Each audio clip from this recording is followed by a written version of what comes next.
దేవుని బిడ్డలు వచ్చిపోయే గృహంగా మన గృహం ఉంటే మన గృహానికి ఆశీర్వాదం వస్తుంది.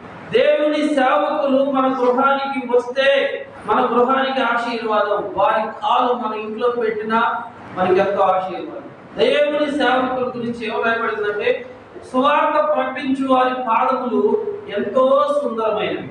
దేవుని వాక్యాన్ని ప్రకటించే వారి యొక్క పాదాలు మన గృహంలో నిలిపితే ఆ గృహానికి ఆశీర్వాదం వస్తుంది. చెప్పన్నాడు తన శిష్యులతో, మీరు సర్వలోకానికి వెళ్ళి సర్వ సృష్టికి సువార్తను ప్రకటించండి. మిమ్మల్ని ఎవరు చేర్చుకుంటారో వారు నన్ను కూడా చేర్చుకున్నట్లే. నన్ను చేర్చుకున్నవాడు నన్ను పంపిన వాడిని కూడా చేర్చుకున్నట్లే.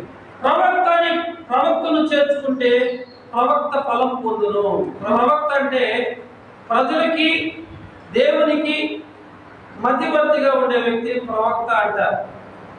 దేవుని విషయాలు మనుషులకు, మనుషుల విషయాలు దేవునికి అందజేసే ఒక మధ్యవర్తి ప్రవక్త. అని దేవుని సేవకుడని దేవుని సేవకుడిని చేర్చుకుంటే ప్రవక్తల యొక్క ఫలము చేర్చుకున్నవాడు కూడా పొందుకుంటాడంట.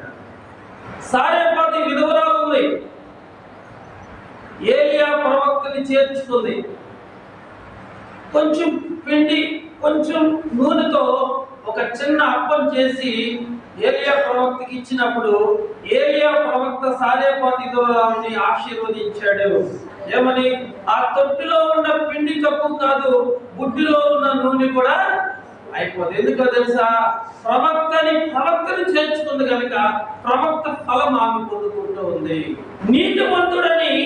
నీతిమంతుడిని చేర్చుకుంటే నీతిమంతుల యొక్క ఫలం మనం పొందుతాం. మనం ఎవరిని చేర్చుకోవాలంట? ప్రవక్తల్ని చేర్చుకోవాలి, తర్వాత నీతిమంతుల్ని చేర్చుకోవాలి. నీతిమంతుల్ని చేర్చుకోవాలని వారికి మనము ఉపచారం చేస్తే, పరిచర్య చేస్తే, ఆ పరిచర్య చేసిన ఫలం అనేది మనం పోగొట్టుకోము, ఖచ్చితంగా పొందుకుంటాము.